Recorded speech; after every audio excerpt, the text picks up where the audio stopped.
ಹೆಸರು ಎಸ್.ಎಂ. ಮಂಜುನಾಥ್ ಅಂತ. ನಾವು ಶಿಕ್ಷಕರ ಕೆಲಸ ಮಾಡ್ತಾಯಿದ್ದೀವಿ. ಸಿರಾದಲ್ಲಿ ವಾಸ ಮಾಡ್ತಾಯಿದ್ದೀವಿ.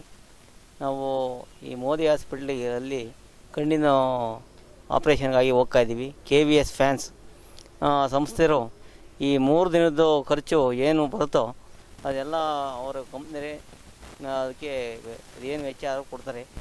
ಇದರಿಂದ ಎಲ್ಲರಿಗೂ ಅನುಕೂಲ ಆಗುತ್ತೆ. ನಿಮ್ಗೆ ಇನ್ನೂ ಯಾರನ್ನ ಪರಿಚಯ ಇದ್ದರೆ ಅಂಥವ್ರಿಗೆ ಹೇಳಿ ಕರ್ಕೊಂಬಂದು ಮುಂದೂ ಪ್ರತಿ ತಿಂಗಳು ಈ ಥರ ಕ್ಯಾಂಪ್ಗಳು ನಡೆಸ್ತಲೇ ಇರ್ತಾರೆ. ಎಲ್ಲ ಇದರಿಂದ ಅನುಕೂಲ ಪಡಿಬೋದು. ಆ ಅಮ್ಮವರ ಆತ್ಮಕ್ಕೆ ಶಾಂತಿ ಸಿಗಲಿ ಅಂತ ಕೇಳ್ಕೋಬೇಕು. ನಿಮ್ಮೆಲ್ಲ ಆಶೀರ್ವಾದನೂ ಅವ್ರಿಗಿರಲಿ ಅಮ್ಮವ್ರ ಮೇಲೆ.